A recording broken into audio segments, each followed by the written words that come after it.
Good evening. How is everybody? Great. Okay, we're going to get started.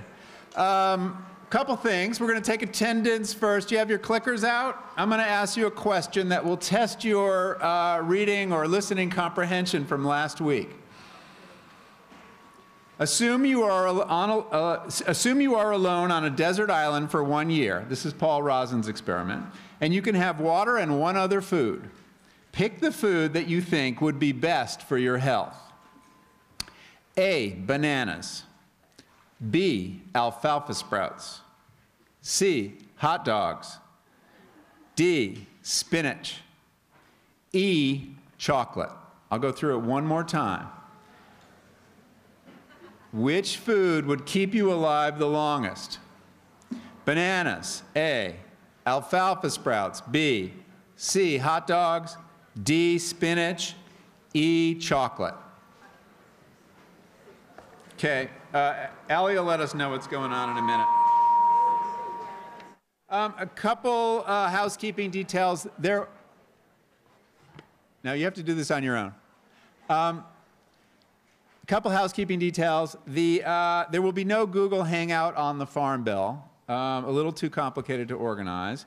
On your reading responses, I want to offer one more option, and that is, since you're only doing 4 over the course of the semester, if you're moved to write one after the class, rather than just in response to the readings, you should feel free.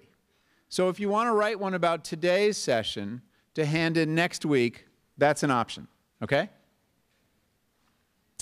And the last thing I want to say is some people came to office hours today and they were raving about the sections on Wednesday that Nikki has been leading. And so I want to encourage you to go. It's 6 o'clock on Wednesdays, Barrows 166. And next week, Carrie Hammerschlag will be her guest. Tomorrow, Carrie Hammerschlag, who works for the Environmental Working Group, that you'll be hearing more about tonight, will be there with Nikki. So if you've got unanswered questions about tonight's sessions or things you want to say or ask about, please come tomorrow. Next week, the Kitchen Sisters will be here, Nikki Silva and Davian Nelson, talking about storytelling on the radio, stories about food.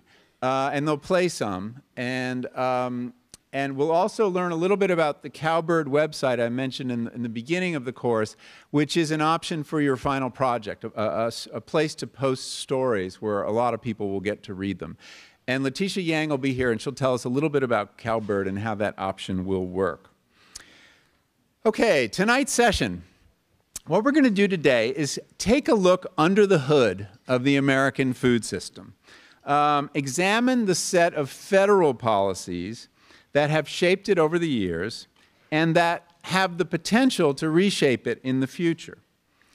The Farm Bill is a very, very complex piece of legislation that very few people understand. Even people who've worked on it for years don't completely understand it. Although our guests do much better than most people. But it makes up, this piece of legislation comprises the rules that govern our food system.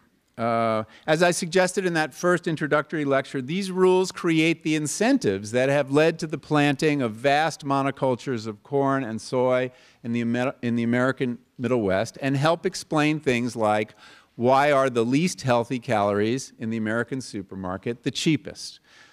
You can find the answers to those questions in the Farm Bill. Any effort to make the American food system more sustainable, healthier, more just, will require changes in this piece of legislation, which is currently pending before the Congress. We're very fortunate to have with us today 3 people who not only understand the Farm Bill, but are hip deep in efforts to reform it, both from the inside as a member of Congress and a member of the House Agricultural Committee, and from the outside as advocates and lobbyists. What I'm going to do is introduce all 3 of them, and then they'll come up one by one to speak. Nikki? Oh, yeah, what's the answer to the question? Thank you. 36% said E. That was the leading one, chocolate. And what was next? 24% said C, hot dogs. A and D are tied. That's bananas and spinach. And alfalfa sprouts? 6% on the alfalfa sprouts. Those people were probably absent last week. Well, you're right. It's hot dogs and chocolate, right? They may not be healthy, but they will keep you alive the longest. So, good. Everybody understood what Paul was saying last week. I think that's terrific. Okay, our guests. It is an honor to have Representative Chellie Pingree here with us this evening. Chellie is an organic farmer from the island of North Haven in Maine and was elected to the House in 2008 from Maine's 1st Congressional District. In 2011, she introduced the Local Farms, Food, and Jobs Act, much of which has found its way into the current drafts of the Farm Bill now being debated, as we'll learn. Dan Imhoff, who will speak second, is a journalist and publisher with a focus on farming and the environment. He's the author and editor of several important books on these subjects, including Farming with the Wild, Enhancing Biodiversity on Farms and Ranches, CAFO, The Tragedy of Animal Agriculture, and most relevant for our purposes this evening and for your purposes if you want to explore this issue more deeply, Food Fight, A Citizen's Guide to the Farm Bill, which is really indispensable for anyone working on these issues. Ken Cook, our third speaker, is president and co-founder of the Environmental Working Group, probably the most effective NGO working on Farm Bill reform. EWG has done more than any group to shine a very bright and very unflattering light on crop subsidies in America with its Farm Subsidy database, which is a wonderful tool for figuring out exactly who is receiving farm subsidies, whether they're actually farmers, and all sorts of other fascinating information. And this database and the studies that have come off it has single-handedly shifted the debate on subsidies in ways that maybe Ken will live to regret. We'll see. We'll talk about that later.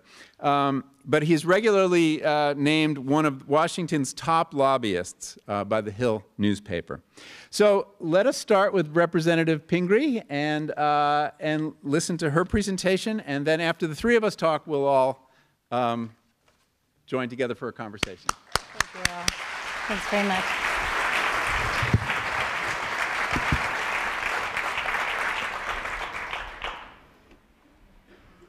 Well, thank you very much. Mic on? Mic on. I'm thrilled to be here with you. Not only does it mean it's a day out of Washington for me, we're not in session until tomorrow, but I'm also really glad to be here with Michael and the other two panelists who do such great work, and also in a room full of people who care deeply about food policy, otherwise you wouldn't be here. So I'm very glad to be in your presence. I'm going to make sure I got all my things turned on here. So let me just go through a little bit. I'm going to talk about, from my own perspective, why I'm interested in food and farm policy. And I know as the presentations go on, we're going to get even deeper into the thick and difficult to understand Farm Bill. So I'm going to sort of start with the easy part. Most easy is this is a picture of me. I'm actually from Minnesota. My grandparents were Scandinavian immigrants, so I have farming and agriculture in my blood. I am the little blonde girl looking at the kitties.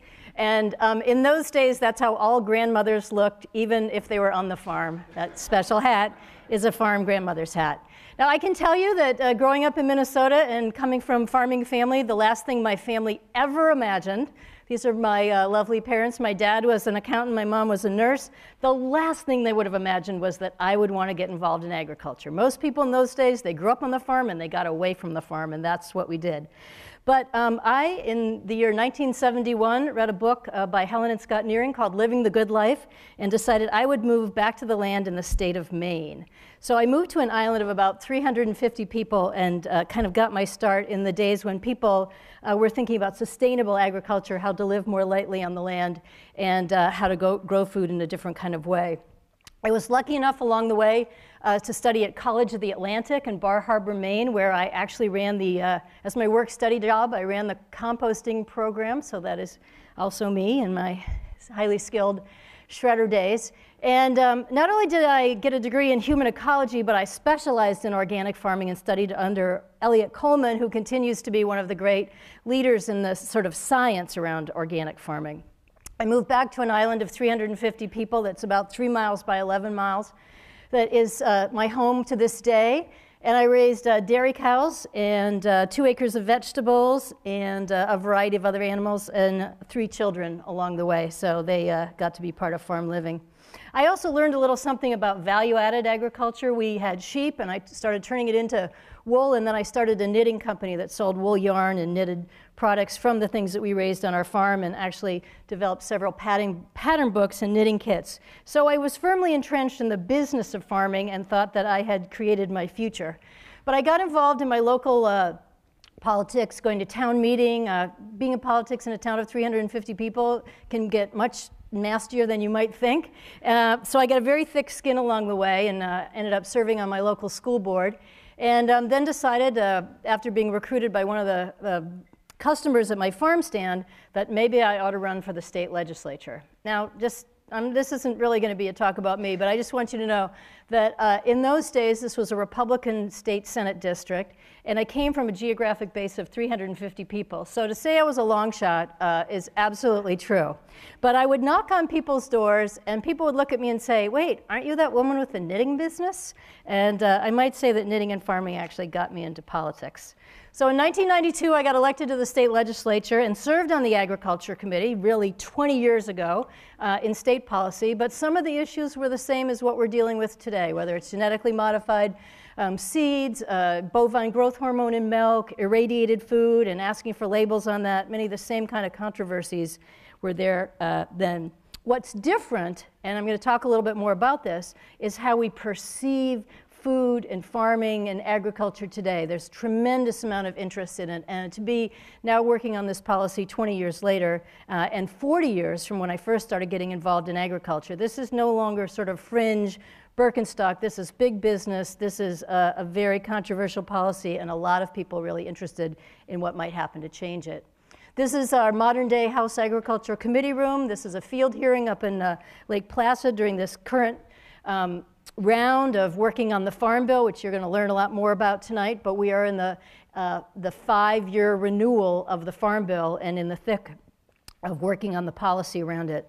I want to say in those 20 years, I don't have the same farm that I used to, but I've continued in a variety of ways to stay involved in food and farming policy, and today I'm actually back to running an organic farm. I started out before I got in Congress by buying an old inn and renovating it, and now run an inn and a restaurant where we serve sometimes as many as 200 customers a night, and we attempt to grow as much of the food as we possibly can on our own organic farm. So I know firsthand really something that many of my colleagues don't necessarily know, and that is that there are a lot of customers out there for our products. They're very interested in it, and it's not always easy to be an organic farmer today. There are many challenges and a lot of interesting creative things going on to try to deal with how you grow food organically in this particular era. We use a lot of, because as you can see, we're right on the ocean, so we have very cool temperatures in the spring, so we use a lot of plastic hoop houses and a variety of other techniques. But I can say without question, it is a very popular thing to be doing today, to be growing organic food, and there are some challenges that small farmers have to deal with. We use all of the latest modern techniques, putting our chickens into tractors at night and raising them out in the field. So we're interested in all of the things that have come along in the last 20 years to make organic and small farming more profitable, and we use a lot of those techniques, and we also grow mostly heritage breeds. We grow pigs, chickens, turkeys, dairy goats, dairy cows, and about 2+ acres of vegetables that we grow intensively. Sell them at our own farm stand. Like I said, we have busy days there, lots of customers who stand in line looking for fresh products, and very happy animals. We just recently won an award for one of our cheeses, so we are excited to be in the middle of a healthy, happening business. And we're also involved in processing our own animals, which is controversial and complicated, and you're going to learn a lot more about the other way to do it. But if you want to know what this member of Congress does on her day off, I'm an excellent eviscerator. And I can do that with the best of them, and we sell really a great product. So let's get into a little bit of the farm policy that we're dealing with today, and then I'm going to turn it over to my very able colleagues to talk a little more about it. But I like to think that some of the challenges that we're dealing with today go back to the Nixon administration, where Earl Butz said, and I'm sure you've already learned many of these facts, but he basically said, get big or get out. And we definitely changed our local system of agriculture to one that requires driving food all over the country. As you know, food travels about 1,500 miles before it gets to your grocery store, spends 7 to 14 days in transport, and a very small percentage of our food, no matter where you live, comes from less than 400 miles away. This is a class that already knows what some of the big challenges are, but this system of agriculture is not sustainable, in my opinion, in the long run, and has caused and is dealing with huge problems, whether it's topsoil runoff, the extreme weather that we're dealing with today. As you know, agriculture is one of the, if not the biggest polluter in our country. It's one of the biggest polluter. That has to do with how we grow food, what we feed animals as they're being grown, the transportation that's involved in moving our food around. It's certainly not sustainable. It's also the source of a lot of toxins in our body, whether it's antibiotics or other things that are used in animal processing. And it's a huge waste of money in terms of the subsidies that are given to some of the biggest growers in our country and the system that is based on these huge crop subsidies. I shouldn't forget, it's the contributor to our bad diet. The corn syrup, the numerous things that we eat, the fact that we have an obesity epidemic in our country, childhood diabetes is on the rise. It's unsustainable for so many reasons. There's a lovely picture of the White House garden, which has been a great thing that the First Lady has done, but this is what would happen if you just did it based on the subsidies that are given out for corn, cotton, wheat, and rice. There would be no lovely tomatoes or spinach there. One thing I just want to talk about briefly is that it wasn't always like this. And it may not be in all of our memories or all of your memories as young students, but it wasn't that long ago in states like mine, states like Maine, where we were part of producing enormous amounts of food, both for ourselves and for the rest of the country. I love this little poster. It's from, well, I'll read it first. It says, food, buy it with thought, cook it with care, use less wheat and meat, buy local food, serve just enough, and use what is left, don't waste it. That was from the U.S. Food Administration in 1917. We could use those all over the place today. It's really what we should live by. These are some pictures of New England, Maine, where in the 1900s, the 1800s, even going back to the 1700s, we were producing all of our own food and also shipping it around much of the east coast of America, whether it was potatoes or apples. We were net producers, and people thought of us as the farming part of the country, not that you had to go to the Midwest or the South or out in California to get your food. We grew our own. I mentioned that I live on an island that's about 3 miles by 11 miles, and this is a picture of the farm that we've been restoring for the last 4 years. In our community in 1860, on that little amount of land, there were 79 farms listed in the local census. So you can imagine everybody was growing everything from dairy products, a tremendous number of sheep. We were actually on the steamship line to Boston. So if you had your produce down at the steamship wharf at 6 o'clock at night, at 6 in the morning, it was right there in Boston, in a huge population center. We were on the highways of America. So we knew how to do this, and we could certainly do it again. I mentioned earlier that part of what's going on in this fight to change the policy is a consumer movement that's already ahead of most of the politicians. And that's really pretty much true everywhere you go. My state is a real foodie state, but I think you certainly see this in most states around the country, where people want to buy more local food. Farmers markets have been on the rise in huge numbers. People in restaurants look for locally grown food. It's been the hottest trend by the Restaurant Association's admission in the last 5 years is buying food in restaurants where it's locally sourced. Some people say, well, this is just an elitist movement. You know, it only happens in places where people are wealthy. Well, Maine is the 38th state per capita in income. So we're not a wealthy state. But in our state, the average age of the farmer is going down. The amount of land under cultivation is actually going up. And it doesn't matter what the restaurant costs. People still want to buy healthy food locally, or they want to go to a farmer's market and get locally grown food. These are farm dinners that we do at our barn, but these are popular in all kinds of places where people want to come right to the farm and eat. They want to join a CSA. They want to be more a part of it. It's a $5 billion a year industry in the retailing of locally grown food. And this is a slide of Walmart, which is the largest retailer of food in our country, which now wants to be the largest retailer of organic food in our country. Now, my goal is to make sure that we support a lot of other opportunities for organically grown food. We don't want all this new locally grown, organically or sustainably grown food to come from China. We want it to come from farms in our own communities. So let me just end with a few thoughts about the piece of legislation that I introduced called the Local Food, Farms, and Jobs Act. We had 70 co-sponsors in the House. We've been working in this legislative session for 2 years, so I put this bill in at the beginning of this session. It was also sponsored in a similar form by Sherrod Brown from Ohio in the Senate, and over 200 advocacy groups have been helping us to work on this piece of legislation, and you can hear a little bit more about the advocacy around it. We have managed to fit a lot of the pieces of this bill, of our bill, into the big bill, so we're making some progress. And really our basic goal, it's a long, complicated piece of legislation, and you can see more of the details on our website about this particular title, but really our goal was to expand the opportunities for local and regional farming and to make it easier for consumers to have access to healthy food. It doesn't sound that complicated. It is very controversial when you're taking on a big industry like agriculture, and we did a lot of pieces of legislation in this bill.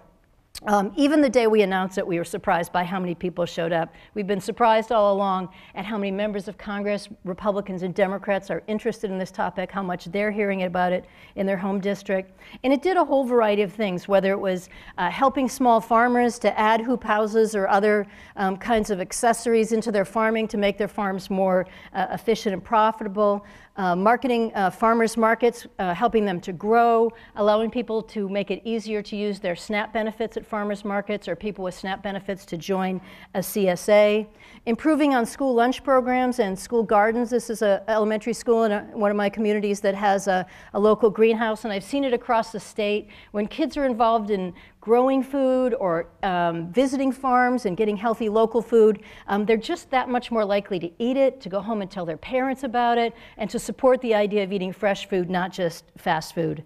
This was a great picture we took at one of the elementary schools in Portland, Maine, that opened a salad bar, and everyone says, oh, kids only want to eat chicken nuggets and pizza. Well, they swarm the salad bar when it comes into school. They think it's the coolest thing they've ever seen, and we wanted to make it possible to do more of that.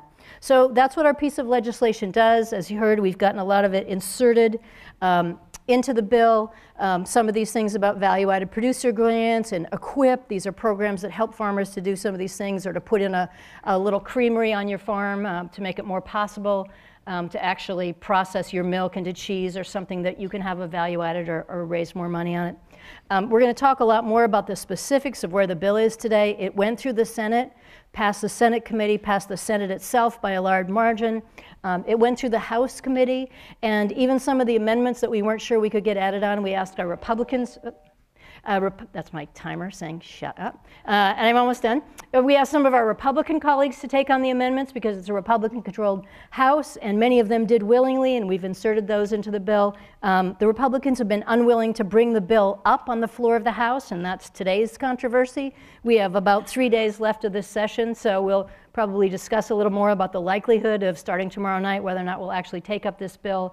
If not, it potentially comes up in the lame duck session of Congress, which is when Congress comes back in after the election, and by then we know the outcome of the elections and who's going to be in control, and all politics changes. But I want to just say, as I wrap up here, I'm happy to talk more about all the details of this bill and the politics of it, but what's been more important to me than anything else is in the 40 years since I first went back to the land and got interested in sustainable agriculture, and in the 20 years since I've been working on public policy at the state level and across a variety of venues, is the incredible acceptance and interest that people have in buying healthy food, locally grown food, sustainably grown food, organically grown food, at all political levels. It doesn't matter if you're Republican or Democrat or young or old, you're starting to say, wait a minute, I'm not sure I like the way my food is grown. I want to have more to say about it. I want to look the farmer in the eye and say, how did you grow this food? What's different about it? You know, how do I know how it's going to affect me? So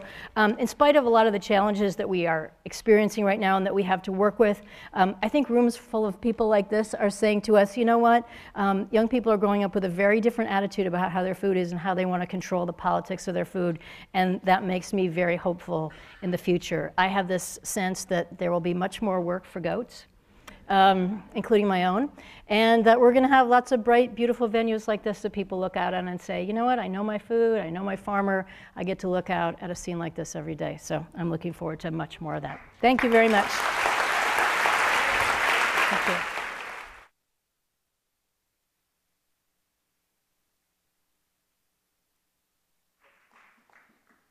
Thank you, Chellie. And now, Dan Imhoff.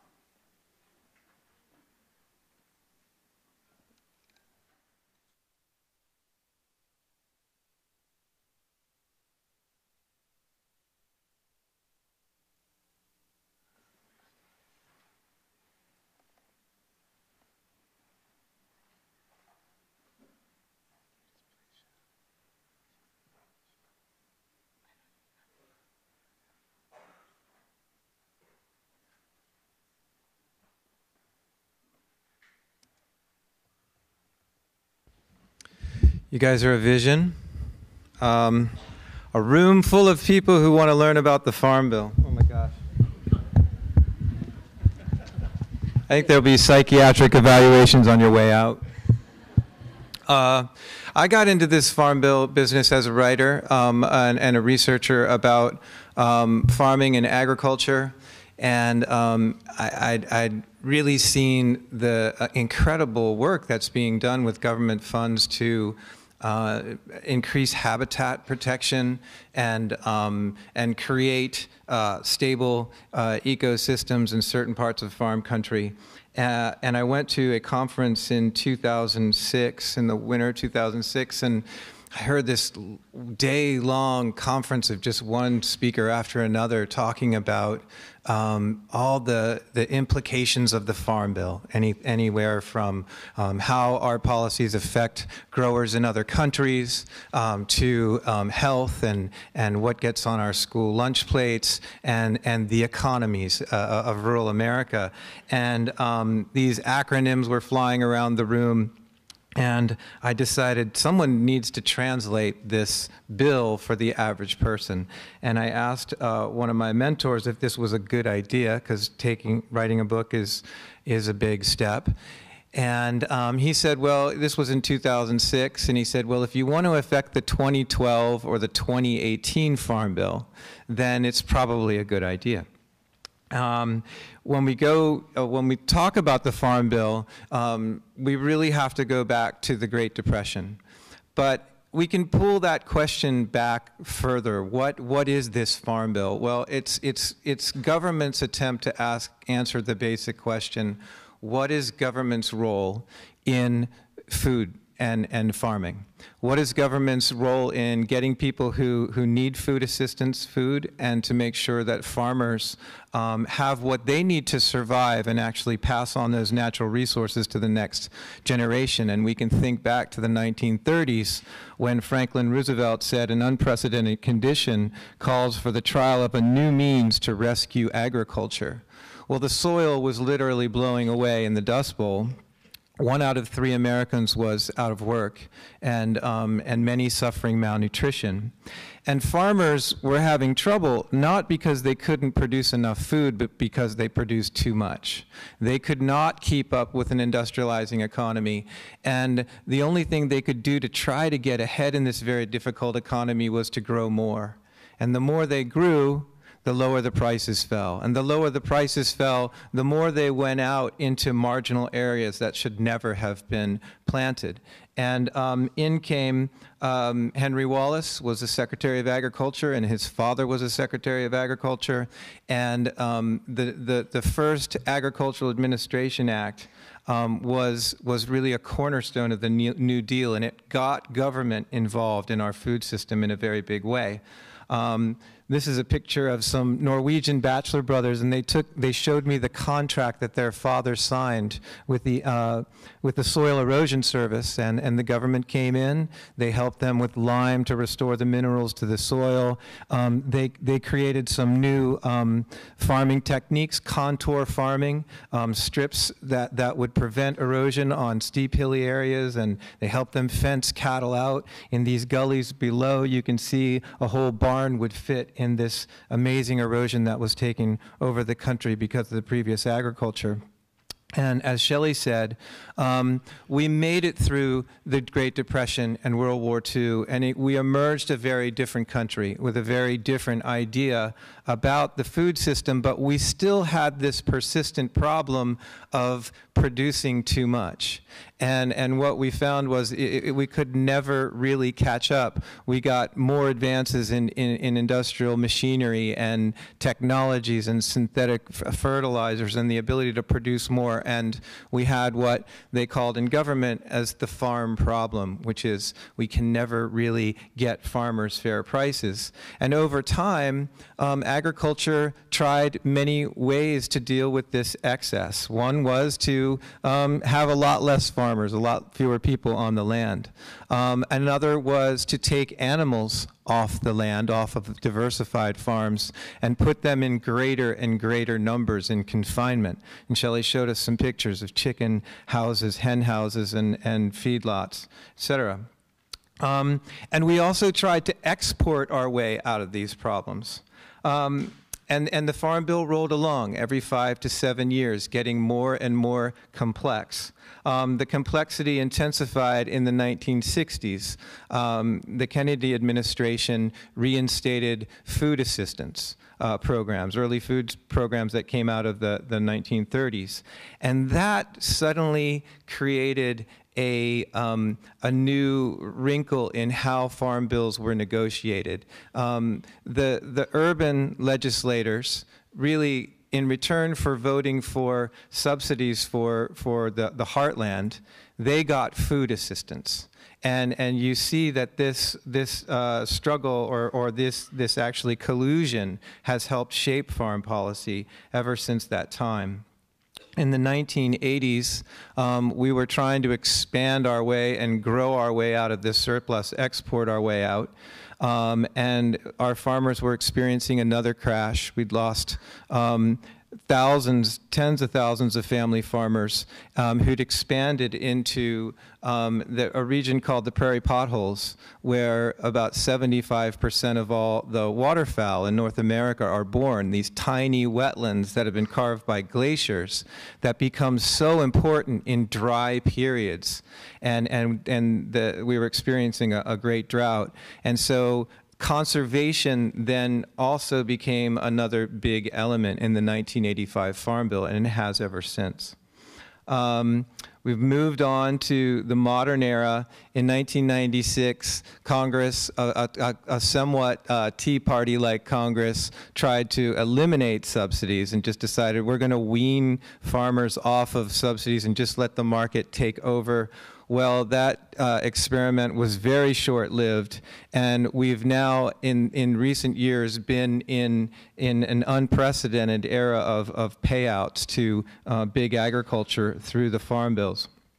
Along the way, conservation programs, they get a lot of promises when the bills are made, but when the budgets are actually cut on an annual basis, it's often the conservation programs that get the short shrift. So here's everybody have a clicker? Here's your task to keep you alert here in the Farm Bill 101. The amount of Farm Bill dollars that go to the food stamp program, the Supplemental Nutrition Assistance Program, is it 45% of the budget, 65%, or 80%?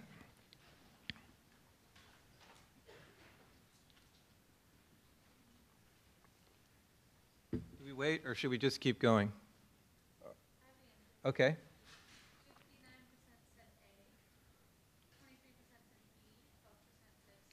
Okay, you 12%ers, you can stand up.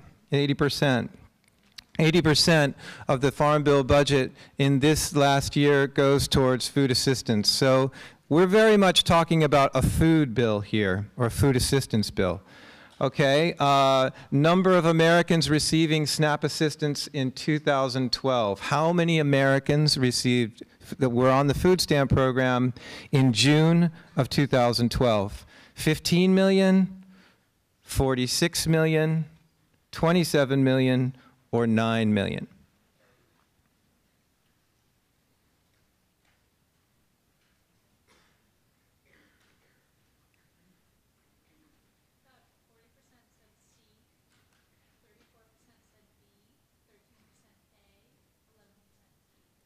Okay, everybody who said B, you are correct. Almost 1 out of 6, 1 out of 7 Americans really depend on food stamps right now to put food on the table. If we take the Farm Bill dollar and we average it over the last 10 years, we can see again, nutrition is a huge part of the spending. Supports for commodity crops, corn, cotton, wheat, rice, soybeans. We give direct payments to farmers. We give marketing adjustment payments when a target price of a commodity falls below a certain amount. 7% goes, 7 cents goes to crop insurance. So we help pay up to 60% of a farmer's policy on crop insurance to insure against weather and other market failures. And we also help the insurance companies with some of their costs as well. And that is a bigger and bigger slice of how we support farmers right today. Only 6 cents, less than 6 cents goes to conservation. These programs that they provide cost shares for farmers to put in habitat, to protect habitat, to idle land, which sequesters carbon and filters water and provides habitat. Many really important, valuable, socially valuable programs come from that very small conservation budget. We help companies export crops around the world. We have a trade program that buys American commodities and it gives it as aid assistance around the world. There's an energy title which helps to create renewable energy on the farm, and I think I saw some solar panels in Chellie's slides on one of the farms and one of the factories, and you know, a lot of good things can be done through these very small programs that Chellie was outlining, which is why people fight so hard for change in this bill. However, if we look at the big picture, this is pretty much how it works. We have the rules and the budgets, as Michael has explained, and it's very much a sausage-making process in Washington, where the Farm Bill is hashed out. It's supposed to govern a 5 to 7 year period. And really, we have nutrition, we have farm assistance, and we have conservation programs as our main pillars of this bill. But corn is the big winner. Most of the money goes to corn. We grow 90 million acres of corn. But ironically, that corn doesn't end up on our dinner tables. Most of it is either here now again, we're talking about this surplus agriculture. We're putting our surplus into animals. So most of it is fed to animals in confinement. But increasingly now, also we put it into our gas tanks. About 35 to 40% of corn was turned into ethanol in this last Farm Bill cycle in 2010. So we're putting it into animals, we're putting it into fuel. It's a feed bill, it's a fuel bill. And then the processed foods that are also byproducts of corn production, they go into this very industrial diet that is not making us svelte.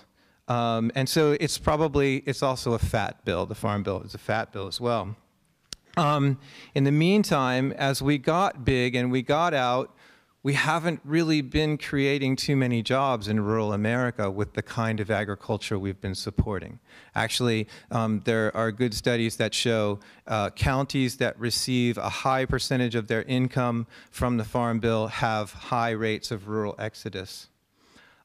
In times of surplus, especially in the post-NAFTA years and up until this big ethanol boom that took place after 2005, we would dump a lot of surplus corn onto the international market.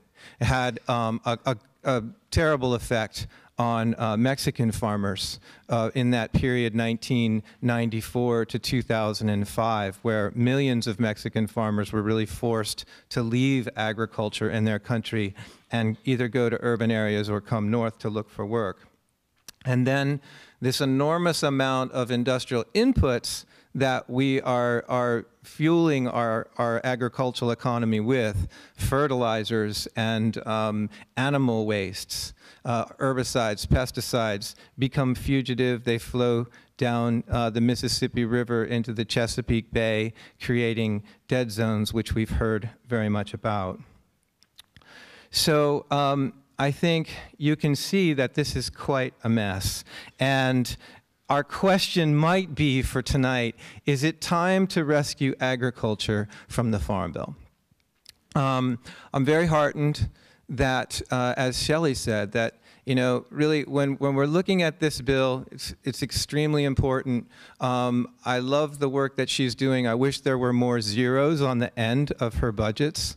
I wish that we had $10 billion to put into local foods, just as we're going to have a $20 billion crop insurance bill this year, that we could really put money into agriculture. But we have to ask ourselves, do we consider food and farming a public good? And what is the role of government in our food system? For me, I think it's the beauty of it is when we get back to those early programs where Aldo Leopold was consulting with farmers in Wisconsin about how they should look at their farm as something that sits into a whole watershed and a whole ecosystem. That is money extremely well spent. That's money that the marketplace does not compensate a grower for that kind of action. And the marketplace doesn't care of those who can't eat either. And probably one of the most equalizing intervention points that we do have in our food system is the school lunch program, which is partly governed by the Farm Bill.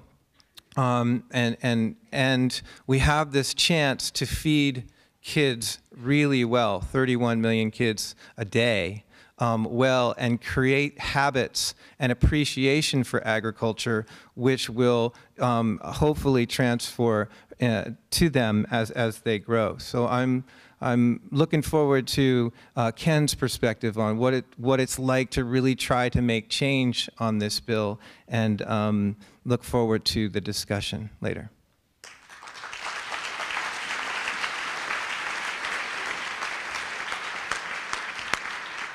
And finally, Ken Cook.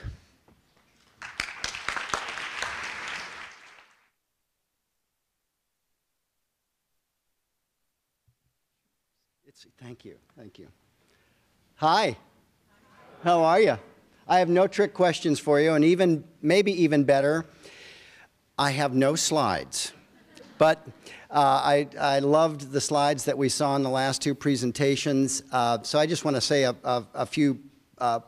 make a few personal observations. One, there are gatherings like this now all around the country where people who had never shown an interest or had reason to be interested in the Farm Bill before are showing up to learn about it, are getting involved. They're responding, we know, at the Environmental Working Group to our email petition drives and our outreach as never before.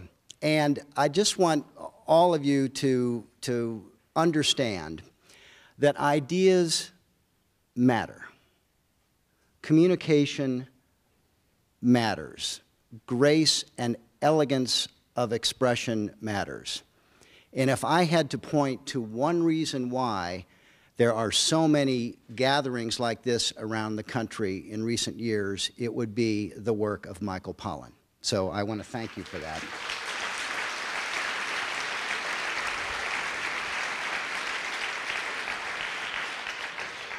when you suck up, it doesn't count against your time. They also, that was another thing they told me.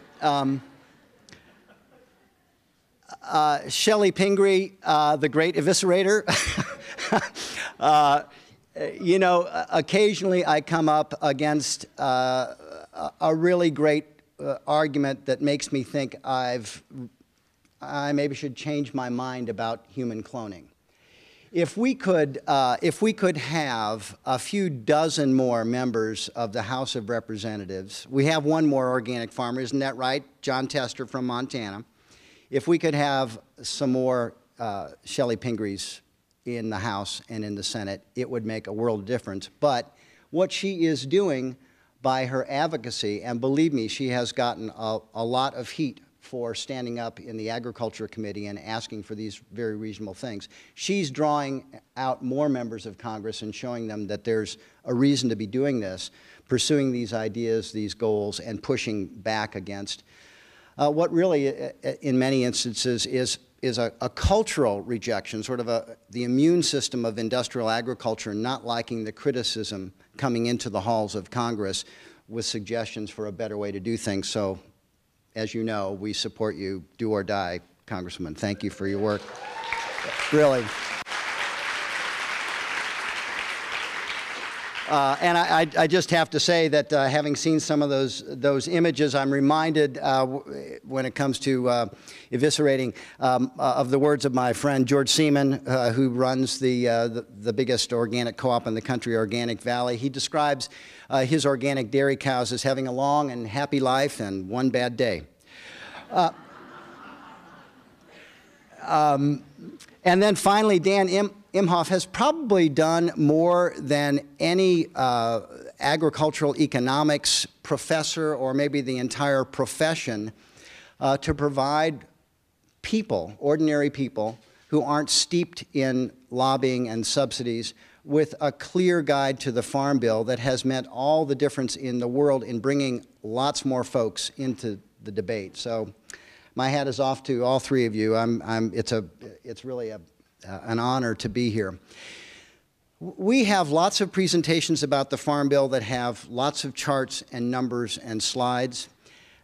But in talking this over and knowing what a great job my two predecessors were going to be doing, introducing the nuts and bolts of the Farm Bill and throwing some of those numbers at you, I decided to take a little bit different approach and tell you what it's been like to be a lobbyist now. This is my 8th Farm Bill. Yes, I think I've aged rather well, don't you? Actually, although I did used to be 6'3", so it will wear you down. And most of those farm bills, I've been a lobbyist, an advocate, and for all of them, I've lobbied for conservation and environmental protection. But that's part of the story I wanted to tell. In 1985, it was the first time that the conservation groups in the United States, the modern environmental movement, really took the Farm Bill very seriously. And a group of us banded together, a fairly small group, and to shorten the story a good deal, a fair amount's been written about it, we managed to get into the 1985 Farm Bill a landmark set of conservation provisions that have resulted in the protection of tens of millions of acres of land that we've set aside and planted to grass and trees that should never have been planted to begin with. It's required conservation plans on well over 100 million acres of cropland. It's protected millions of acres of wetlands. And this was something that came about because a group of outsiders decided that it was time to try and find a way into the Farm Bill process and see if by some good old-fashioned lobbying and organizing we couldn't redirect some of this money to a better purpose than raising more corn and wheat and soybeans and cotton. And the first step in doing that was to try and make sure that this conservation title, all these different programs are organized in titles, that the conservation title really meant something, that conservation wasn't simply a rounding error. And while we're all unhappy in the conservation community with only about 5 or 6%, it is starting to rise, and we'd be well under 1/2 of 1% if we hadn't taken that step. So outsiders, at least in the agriculture world, made a difference. We made the case that that was the time in 1985 for change. And the reason we did it was the farm economy was in tatters, the exact opposite of what we see now when the farm economy is booming and setting records for income and prices, land value increases, and so forth. And so the agriculture community needed political alliances, and conservationists managed to become one of the most important alliances. We found a way to come to common ground. We all compromised a little bit, and the result was the conservation title of 1985. Prior to that, advocates for low-income people, hungry people, had also made their deal, their understandings with the agriculture community, and that's how the nutrition programs came to be so important. They are a much bigger part of the pie, as you all learned. If you didn't get the answer right, you'll get it right going forward. That 70+% of what we're spending in the farm bills now goes to the what is now called the SNAP program, Supplemental Nutrition Assistance Program. And that's basically a program for poor people. Here's the one number to keep in mind. Particularly as you're hearing all this discussion about the 47% and people who won't work and people won't take care of their destiny and so forth, just to make it a little topical but not political. If you are in a family of 3 and you make much more than $23,800, much less if you have $1,000 or $2,000 in the bank as assets that you've managed to save. If you make more than $23,800 in a family of 3, you're too rich to get food stamps. That's who these 46 million people are. These are people who have lost their jobs in many cases, have had difficulty finding work, and most important of all, half of them are kids. And one reason that the Environmental Working Group makes a priority, even though we're an environmental organization, of the food stamp program is because we could not possibly reckon with ourselves how we could be worried that kids might be exposed to toxic pesticides, toxic pollutants, or other health risks, and not also find ourselves needing to be very worried if they had enough to eat. Now, I didn't start off with that on our agenda at Environmental Working Group, and we'll be 20 years old next year. We started working on conservation issues, and the rule that you're expected to follow in Farm Bill politics, this is the first rule, is stay within your title. Stay within your title. If you have a conservation title, you wait to see what the committee gives you, and what they give you is what you're supposed to accept. And if you're an advocate for low-income people and you're concerned about nutrition, adequate food, you stay within the nutrition title, and that is what you're expected to settle for. And if you're a farm organization, you're the ones who are in control of the Agriculture Committee. That's who runs it. Something like, of the 435 districts in the House of Representatives, something like 30 get about half the farm subsidies. And most of those members get on the Agriculture Committee because for them, in the middle of the country where subsidies are so important, and in the South where they're so important, they absolutely politically align directly, not with food stamps, not with conservation. They may have varying degrees of support for that, but it's mainly a political bargain. They're there to get money for agriculture. Now it's crop insurance. It used to be the commodity programs. Well, in 1985, we got this big bill through. In 1990, we were faced with the possibility of expanding that. We wanted to have money spent that would protect endangered species. We wanted to expand spending in that way. We wanted to expand organic agriculture. We passed, in fact, the National Organic Law in 1990 over the objections of the House Agriculture Committee. We beat them on the floor of the House. We wanted to deal with water quality problems of the kind that Dan and the Congresswoman were describing that come out of these giant hog and cattle and chicken operations and that are caused by overly intensive use of fertilizer on hundreds of millions of acres of industrially farmed land. We wanted to invest in cost-sharing programs with farmers pay half of the cost for them to deal with some of these problems. So we envisioned another big investment in conservation and the environment in 1990. And the Agriculture Committee was worried at the same time that there might be reform amendments on the floor of the House. And so they came to conservationists and they said, we'll make a deal with you. If you'll help us beat back some of these challenges to the commodity programs, to limit payments to big farmers, and to impose a means test, an income test, before they could even receive subsidies, we'll give you this enormous new push and expenditure in conservation spending. And you know who was just dumb enough to take that deal? Well, oh, it's here. Me. And I talked about 2/3 of the environmental movement into doing it with us. We didn't think we could win on the floor of the House with the reform amendment, and if we won the reform amendment, it would mean no additional money for conservation. And this was our way of responding, my way of responding to the Agriculture Committee's admonition that you stay within your title. We'll take care of you if you do that. Well, in the intervening years, of course, all the money that we were promised never materialized.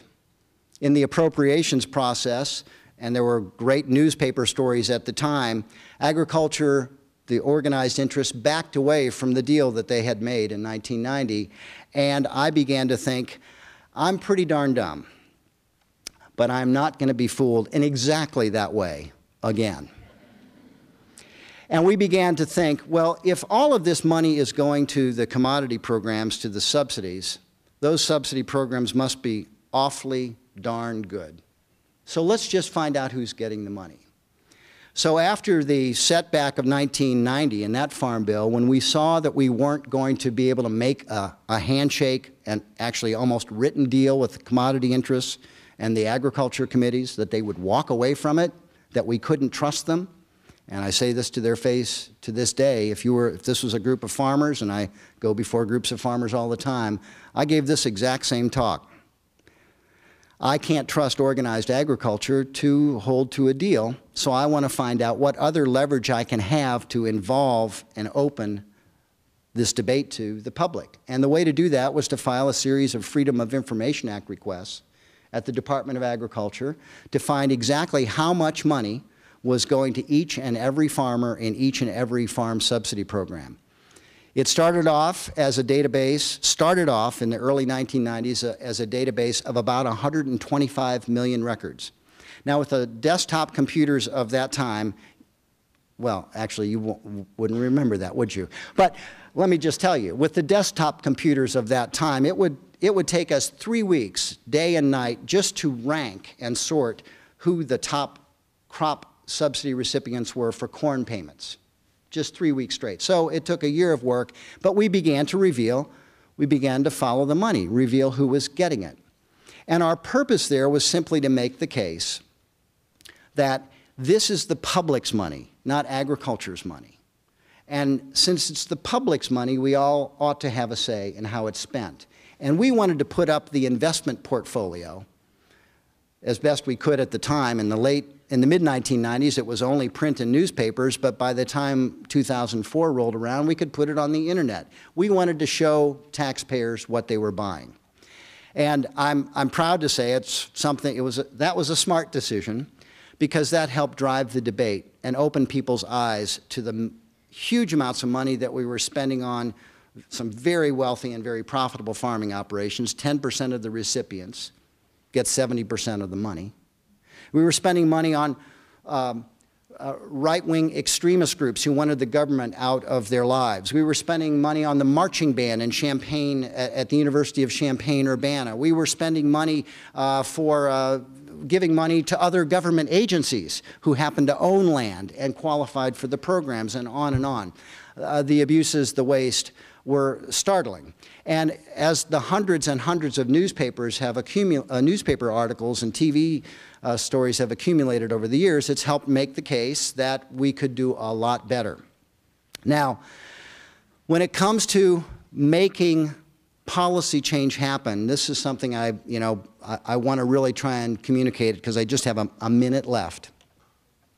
It's very difficult in many cases for organizations who are devoted to one or so of these issues, whether it's organic agriculture, the food and nutrition work, the SNAP program, conservation, local agriculture. It's very difficult. It has proven to be very difficult for us to get as organized as we need to be and be as strong as we should be, given the interest in food that Michael and my other colleagues on the panel have helped stir up and create.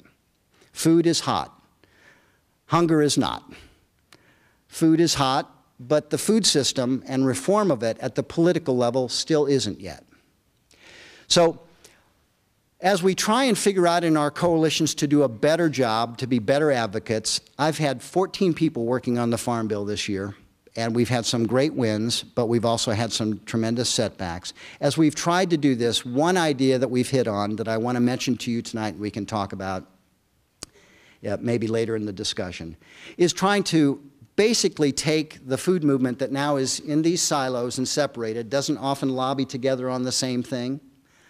We share the same values, but if my organization is fairly rare. In fact, we're the only national environmental group that also works on the food stamp program.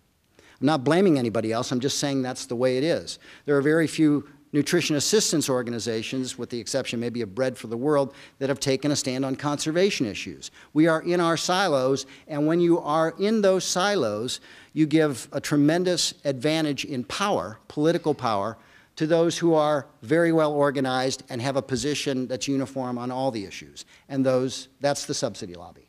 They know exactly what they want on every single issue. And it's the same, pretty much. There's some differences. So what we're proposing to do is bring together some of the organizations and individuals who work so hard on policy reform and establish what we're calling the Food Policy Action Organization, a new 501c4 that will, among other things, score Congress on its food votes, like the League of Conservation Voters does on the environment.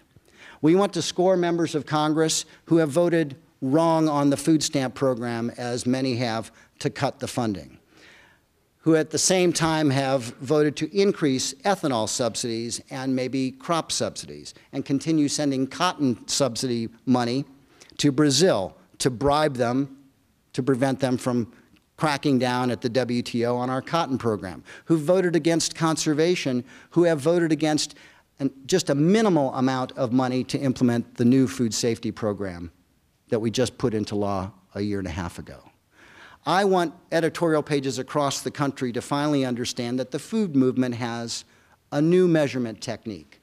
We want to be able to say how my member of Congress is on food across all of these issues that we've never been able to work together on before. If we can make this happen, if we can break through and communicate that at the values level we all agree, no child should go to bed hungry at night.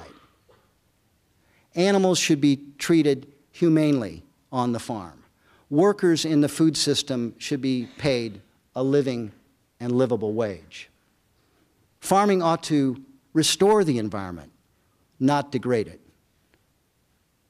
If some of those basic values and others like them can form the underpinning for our advocacy going forward, and if we can engage wonderful young advocates like you in this process, I think the odds of winning the kinds of reforms that Chellie Pingree was talking about tonight with the price tags that Dan Imhoff mentioned are within our grasp.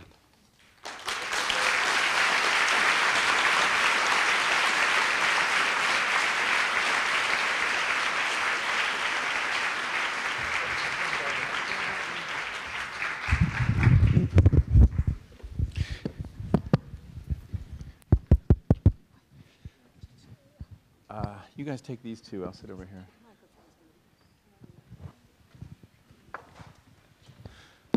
Well, thank you all for those excellent and almost on time presentations. I was impressed. We have some time to talk, which is great.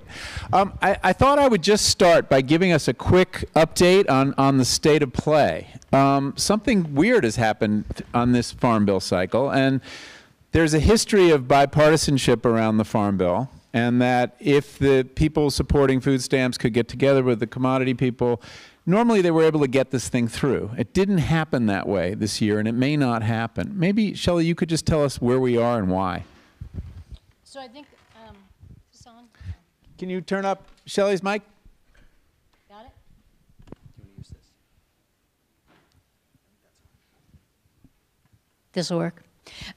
So I described it earlier. You got the whole thing now. This comes up every 5 years, and it has to go through a House committee and a Senate committee. And so the Senate started the bill, which is unusual, right? Doesn't usually happen that way, but you know, it's a strange year. So under the leadership of Debbie Stabenow of Michigan, who's supportive of many of the programs that we've been talking about, they included a lot of amendments on the bill that many of us liked. They did a better job than the House was likely to do. They passed it through the Senate committee, then it went to the floor, and it won by a pretty big margin in the Senate. 60-some votes, yeah. So that's big. Then it started all over again in the House about a month ago, managed to get out of the House committee, and then it just stopped. So even though there was bipartisan support in the House committee, and this is my editorializing now, I'm a Democratic member of the House, the Republicans in the House, who have a lot of Tea Party activist members, have been unwilling to bring a bill to the floor if it would pass with Republican and Democratic votes. So even though there are many things in the House version of the bill that I don't like, there are plenty of Democrats who would vote for the bill to move it forward, to get it back to the conference committee so we could negotiate between the House and the Senate and possibly improve the bill. But the Republicans won't take it up, and that in itself has become a matter of controversy. Last week there was a rally in front of the Capitol with Republicans and Democrats both there saying, bring the bill to the floor, let's move on this bill. But for all the talk of bipartisanship in Washington, there's sort of this mantra going on that the bill can't move unless there are sufficient Republicans.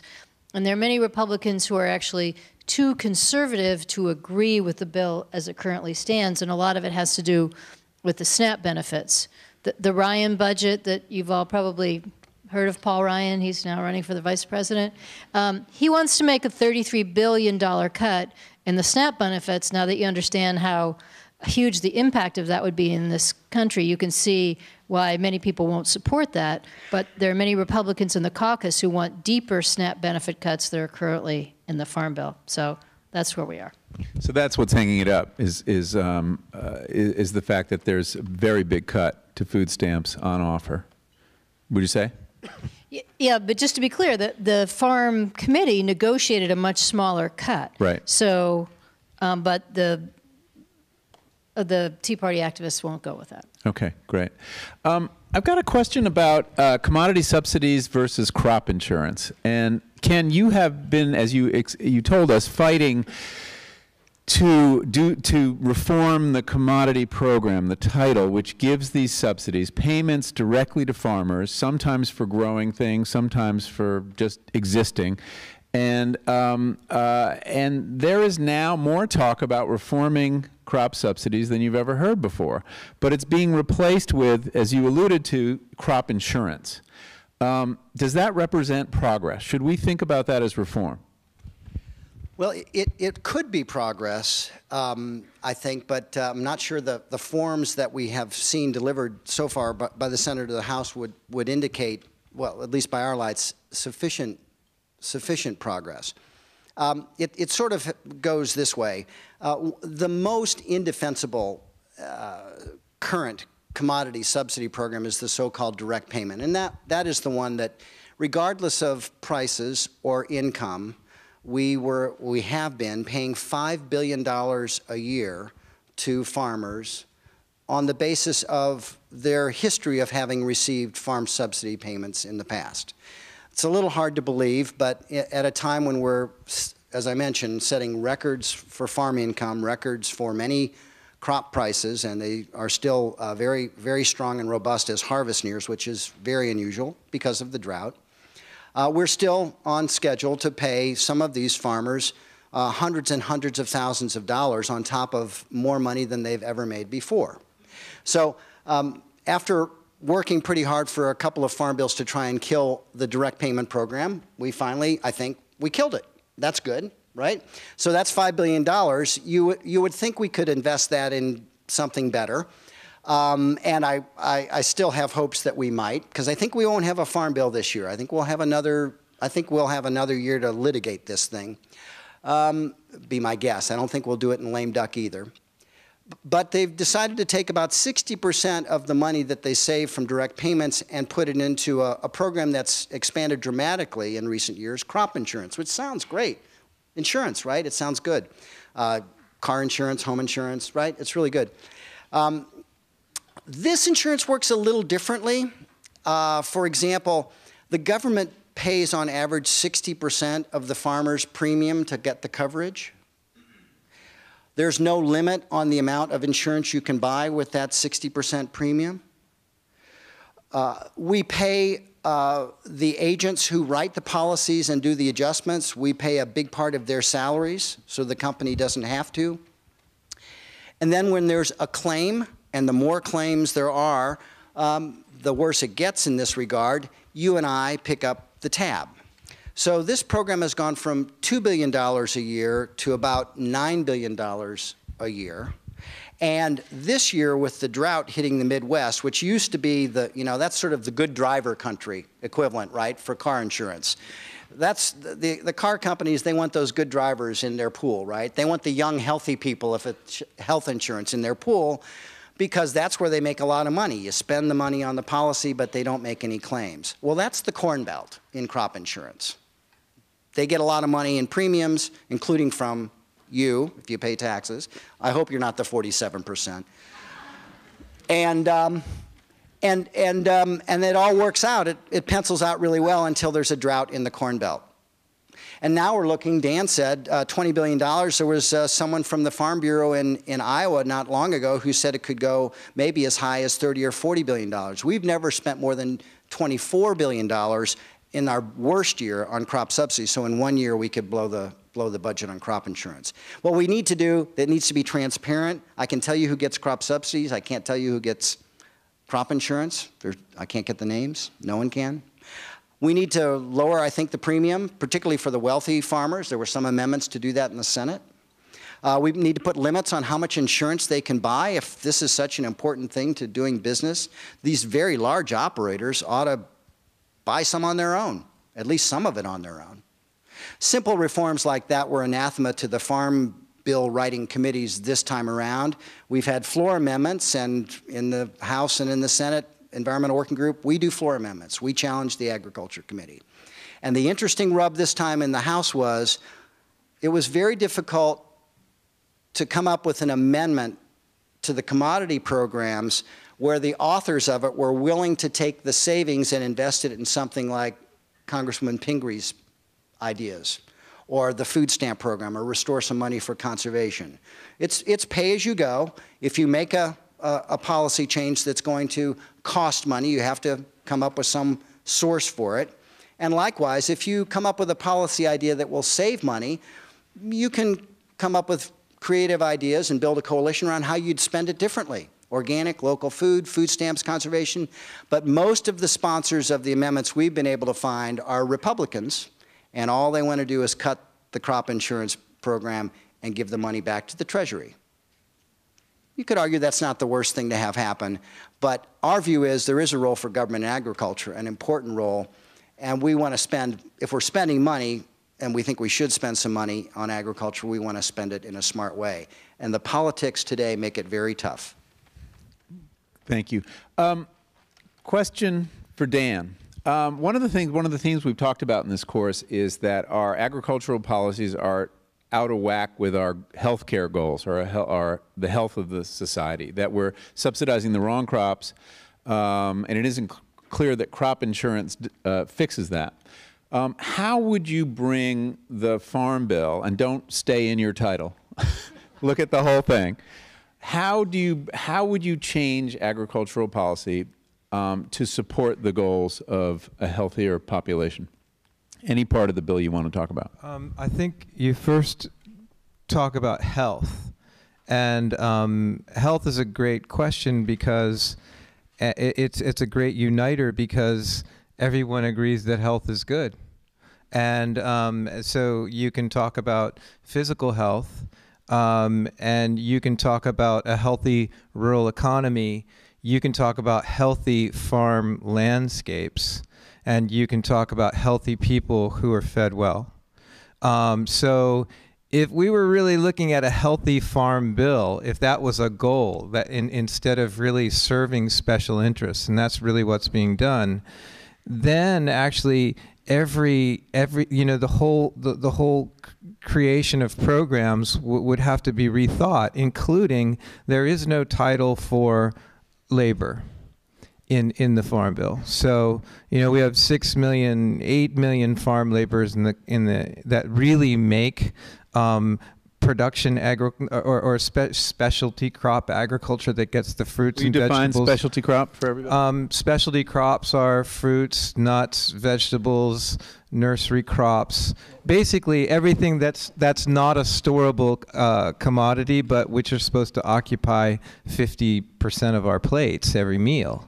There are specialty crops. There's a lot of reasons for that, and there's a lot of strange things in the Farm Bill. But I think, first of all, to change our parameters on health, I feel a good idea would be no subsidization without social obligation. So I don't mind helping farmers out. I feel that agriculture is a public good, and I feel that having diversified agriculture on the land is a public responsibility, and we should steward it because the market doesn't compensate for really well done agriculture in many cases. So what I ask in return for my subsidy payments is let's help farmers create healthy farms.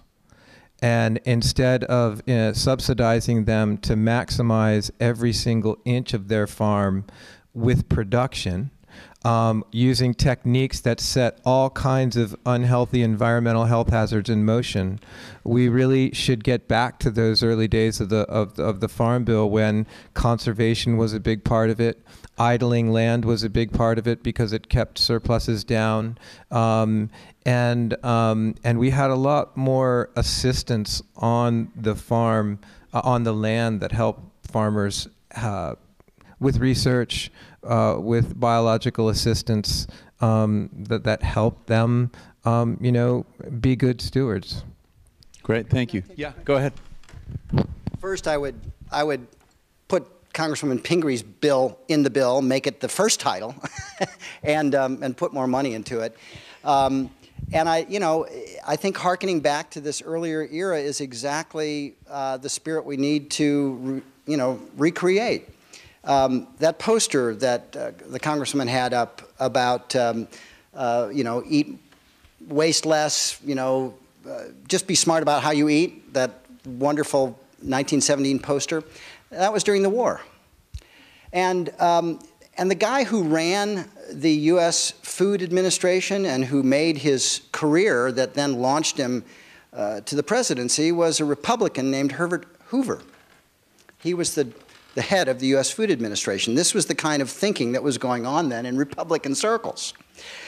My simple reform would be, again, along health lines, would be to say, look, we right now have $150 million a year that we're dedicating to a little program that helps schools involved in the school lunch program have more fruits and vegetables, a fruit and vegetable snack 3 to 5 days a week at the school. The evaluations of this have shown that in many cases, these kids are for the first time seeing whole fruit and whole vegetables. They've never seen it before in some of these schools. We're spending $150 million across the country on that program. That's it. There are, yeah, no, 1 year. That's each year, $150 million. And there are 100,000 schools participating in the school lunch program. This touches under 5,000. Is that right, Kari, my Yes, Kari Hammerschlag, I think that's right, something like that. So our proposal was simple. Let's, instead of spending $150 million, let's take money out of the crop insurance company's pocket and spend $1.5 billion a year and get fruits and vegetables in every school that's participating in the school lunch program. That's a better investment portfolio for health and for farmers. They just don't happen to be the farmers right now that we're supporting. It's people who grow fruits and vegetables and nuts. We tried to get a sponsor for that in the Senate. We haven't had a shot yet at the House. We had a lot of trouble getting interest there because of the politics. And we couldn't find anyone in the U.S. Senate who was willing to take that on. Wow. I'm going to ask one more question of the Congresswoman and then open it to you. So think about your questions. I'm wondering if you stand back and look at this as a long-term project. People talk about a 50-year farm bill, and we know this isn't going to happen in any farm bill very soon. Do you think the goal of people who want to reform the American food system, should we be focusing on efforts to build a new food economy or reform the one we have? Are you talking about the politics of it, or no? As a realistic goal, what's more likely to happen? Should we be creating the world that we're starting to see around us that your bill has contributed to or would contribute to in terms of local food systems, building up this new food economy, and just let industrial agriculture do what it's going to do? Or should we be working on attacking commodity programs to reform it at the mega level? So if I'm understanding your question correctly, and if I'm not, I'm still giving this answer. So because I am a politician, and that's what we do. But I come from a state. I mentioned that I'm from a very foodie state today, but I'm also from an agricultural state historically. But I'm also from a rabble-rouser state in terms of our Organic Farming Association and the number of people who run small farms and are very agitated and engaged. And sometimes I'll talk to my friends who I've known for 40 years who say, you came into this movement when I came into this movement, and why do you bother with government? Like, why even engage in all this? We've got an alternative food movement that's growing. We've got a co-op in our community. We have a food sovereignty movement where people in our state say, I'm not even going to bother with the laws. I'm just going to do what I want to do and let them come, take me and arrest me. So I understand all that, and I'm strongly in solidarity with everybody in my state who chooses to get engaged in the agricultural movement. And in many ways, the reason I put up some of those slides about the market is moving us that way anyway, is to show that, if Walmart wants to be in the middle of this, they understand that there are huge economic benefits to getting engaged in organic or sustainable or even more locally sourced food or whatever it is. I think there's huge interest in it, and some of it is happening in spite of the politicians and in spite of the policy. So on the one hand, I say just keep, spending your consumer dollars, eating in a healthy way, changing the world around you, talking to your friends and neighbors, feeding your kids appropriately, doing all those kinds of things. The only thing that I think we can't all forget about, I'm going to do it myself in my own backyard and fix my own little system around me, is understanding how much we truly are affected by this system. I mean, if nothing else, these are your tax dollars that are going to support things that might be the antithesis of what you believe in. I mean, the fact that we can't get a bill to talk about antibiotics in the meat that's grown in this country, which may be contributing to the epidemic of everything from urinary tract infections to serious diseases that are killing people in hospitals today. And I'm not a scientist around this, but the fact is it's getting more scary by the day how the overfeeding of antibiotics to animals is starting to affect all of us in many ways. And for almost all of us, it's impossible to eat off the grid all the time. I mean, inevitably, there's going to be a day, even if you try as hard as you can to buy locally or buy healthy or only, whatever the food rules are you try to apply to your own life. This is a culture where the food is everywhere around us and you don't have that much effect on it. So, I mean, I think, it's your dollar, and I don't think we should ever be calm about how your tax dollars are spent, and particularly when they're spent in ways that affect huge pieces of the population, whether it's you or not. And second, you just can't really get away from it. I think it's impossible not to engage in this. And the thing I would hate more than anything else, if all of us who really care about this issue said, you know, throw up our hands and say, wow, when I see those numbers and the opposition and realize it's sort of bigger than life, how am I ever going to affect it?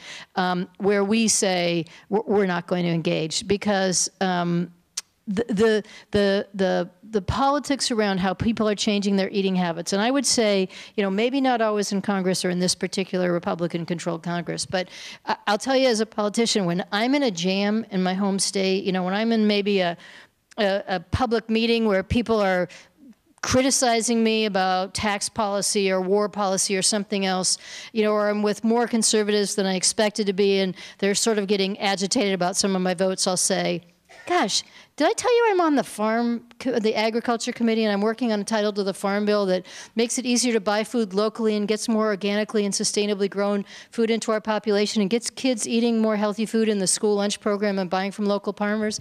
And people, they soften up in their seats and they say, wow, you're not so bad. You know, my grandmother used to make us, you know, and people will start telling me their recipes or about the nice farmer down the road. So I would say this is a universal issue. It's not a partisan, politicized issue.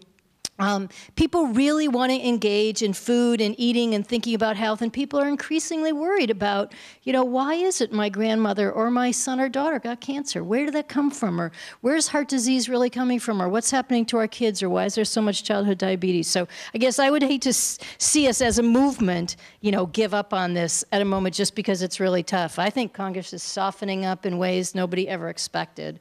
And this is just a little foot in the door, and we're going to make some real progress here. Thank you for that. And I'd love to hear your answers to that, but I want to hear their questions. So, do we have a question? Yes, you had your hand up first.